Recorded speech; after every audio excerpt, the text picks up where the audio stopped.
Welcome to another episode of Big Movie Mouth Off. We're here at Brewery Cinema Pub reviewing more films for you. I'm Jimmy Martin with KUTV, and I have a special guest. Now, we talked about this, folks. It's fine.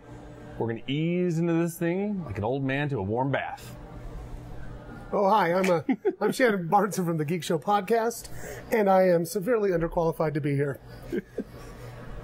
Well, you've seen the movie, so we can do this. Yeah. You can find Big Movie Mouth Off on Xfinity Channel 6, also on the on-demand system. It's Utah On Demand, Salt Lake Alternative, Big Movie Mouth Off, tabs right there.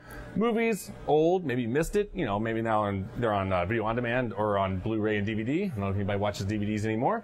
And also new ones, like this one, A Million Ways to Die in the West. The American West is a terrible place in time. Everything out here that's not you wants to kill you. Angry drunk people, hungry animals, outlaws. Oh, the doctor. I couldn't save her. She had a splinter. Doc, what the hell were you supposed to do? I would like to welcome a new member to our community. Welcome to our awesome town. What's with this fair? Every year, people die. Really? Everybody hold still. People die at the fair. People die at the fair. Somebody in this town is going to die. Please don't shoot us on sex night. You beat this guy at a gunfight, you're gonna be a real hero. He's the most vicious gunfighter in the territory. I'm gonna teach you how to shoot.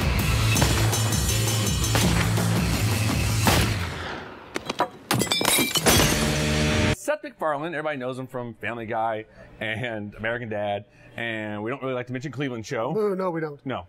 And Ted. Well, and that's where we're getting for the theatrical version. His theatrical, history is Ted. Did really well with it, super vulgar, and he's returning to the silver screen with A Million Ways to Die in the West, which tells the story. You got your lead again, Seth MacFarlane. Pretty much, he likes to jump up on the saddle and just ride straight into it. He plays, I don't know, I'd say a cowardly sheep herder named That's Stark. exactly what he plays, Jimmy. And so, he's lost his girlfriend, he's lost his confidence, and a new mysterious woman comes into his old folk town, and played by Charlize Theron. What he doesn't know about Charlize Theron is that she's actually the wife of the most feared bandit in the West, played by Liam Neeson. And Liam Neeson playing Liam Neeson in a cowboy hat. That's exactly what he's doing. So what happens is that MacFarlane and Theron, they kind of form a friendship. She's got to teach him how to shoot because he's challenged Neil Patrick Harris to a duel. And as we always say, wackiness ensues. There you go. There you go. Okay. So I like Ted a lot. Ted was fantastic. Love it. And I was really hoping for that same kind of feel, same vulgarity. I'm not offended by that kind of stuff. And do you get the vulgarity in this film? Yeah. You do. Now, something I was going to say about the vulgarity he uses in the films rather than like the vulgarity that's in the TV shows. Mm-hmm. It's still like there's like some. It's really vulgar and gross, but it's still oddly charming. It's an odd balance. It's like if. Like a dad, like a TV dad from the 50s was just gross. That's kind of what he is to me. Yeah. So you get the vulgarity. For me, the biggest problem this film has, and you leaned over to me when we were watching it, and I said, Jeffy would think this movie is too long. And then I said, Jeffy would be right. So, yeah, this film is about 4 minutes shy of 2 hours. It needs to be 90 minutes. Right. There's 90 minutes of jokes packed into a 2-hour movie. So I found myself going, when you're watching a comedy like this, I found myself going, I haven't laughed in a while. Let me look at my watch. And I pull out, my phone, which is my watch now. And that's, I've always determined that the more times you look at your watch, the stars start dropping down. And I looked at my watch and I was like, this thing's got to be done in 30 minutes. Easy. They got to wrap it up quick, but okay. We still had a full hour to go. And I was like, oh, this is not good. This is not. And I know it's not a thing you should do if you're going to review a movie. I finally was like, I gotta go to the bathroom, man. Because I was sitting there. I'm like, I'm sure this thing's gonna be over. I'm sure this thing's gonna be over. This thing is not over. Just lean on each hip and stuff.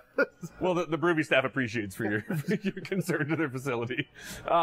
So, there's that issue with it. I will say, in a positive note, I think the person or people who steal this show are Sarah Silverman For sure. and Giovanni Ribisi, Yes. who play she plays, let's just call it what it is, a whore. Yeah. In a whorehouse. And he plays her boyfriend. Hey, what was that? Did they ever really say what his job is? I don't think so. I think he's just the guy who waits for her to get off work. and so, but what's great about it is that they don't have sex Because they're Christians. Because they're Christians. They're waiting so they get married. And just the exchanges between those two, where it's just like, he's going to pick her up from her job at that Smith's. Yeah. You know what I mean? What time she got off her shift? Well, I'll be here to pick you up, hon. Yeah. Those parts are fantastic, and then there's little bits here and there. It is one of those films, and you can't really blame McFarlane for this, or maybe if he made the decision. It's one of those films where a lot of jokes were ruined in the commercials, and you're like, I wish you didn't ruin so much, but it's comedies and you got to get people in the seats. I understand. But there's still some really great, genuine laughs in this thing that are not spoiled. But then there's also a lot of, sitting there like, right. Lots of shots of beautiful Utah scenery. And I'm glad you said that, because when I was watching, I was like, it's pretty to look at, but I didn't come here for the cinematography. I wanted to laugh at dirty jokes. Well, and I was going to say this though. First of all, I was wondering, how's he going to be as an actual lead actor? Sure. Right. This is the first time he's done. I mean, he was the voice of Ted, right? But human form. And I thought he did a pretty good job. No, he's not bad. Him and Charlize Theron have really good chemistry. Really good chemistry. And I bet they had sex after the movie. He had sex with everybody. Is that bad to say on a movie review show? No, you can say whatever you want. All right.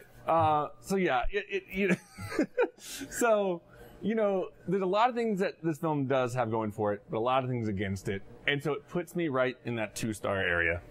And I kind of feel bad because I kind of feel like I'm going to forget about it like in 6 months. Yeah. Oh yeah, he will. You'd be like, if he does, a third film, I'm gonna be like, oh yeah, he did Ted. Oh yeah, and he did A Million Ways to Die in the West too.